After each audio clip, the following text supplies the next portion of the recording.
The government should send all the boats back.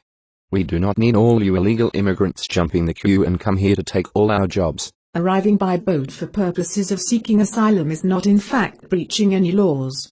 The UN Refugee Convention, to which Australia is a signatory, recognizes that refugees have a right to enter a country for the purposes of seeking asylum, regardless of how they arrive or whether they hold valid travel or identity documents. Currently only 1 in every 100 refugees are processed as asylum seekers by Australia. Some asylum seekers motivated by desperation and others that have been exploited by people smugglers arrive here by boats. Statistics have shown that in 2008 there were 32 times more asylum seekers arriving by plane than by boat every year.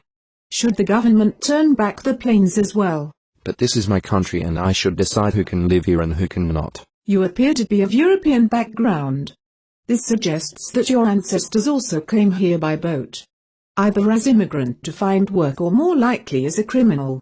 I do not understand what gives you the right to make such decisions. Did your ancestors ask the Aborigines for permission before settling here? Australia is being swamped. We already have enough people here. We cannot cope with any more of you bludgers. Australia resettles the third largest number of refugees of any country per capita, but actual Australia's asylum seeker numbers, while politically sensitive, remain numerically small. The United Nations High Commissioner for Refugees (UNHC) says Australia receives about 3% of the total asylum claims made in industrialized countries around the world and, by comparison, asylum levels in Australia continue to remain below those recorded by many other industrialized and non-industrialized countries. We take more asylum seekers because we're a rich, first world country.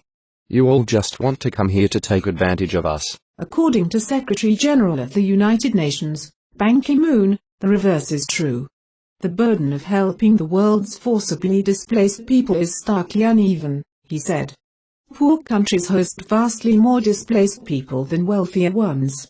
While anti-refugee sentiment is heard loudest in industrialized countries, developing nations host 80% of the world's refugees. Yes, but you are taking all our jobs. The federal government released 16,000 asylum seekers into the community as they wait for their refugee claims to be processed.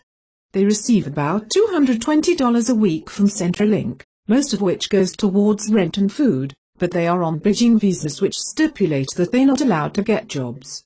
Nearly half of those asylum seekers are subject to the government's no advantage rule, which means they could be in this limbo for many years.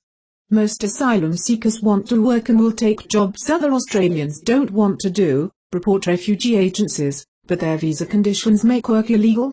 Refugee groups say that barring foreign migrants from the workforce could create an underclass, but they also reject the federal opposition's suggestion of a work for the dole scheme. I don't care. And I really don't know what your problem is anyway.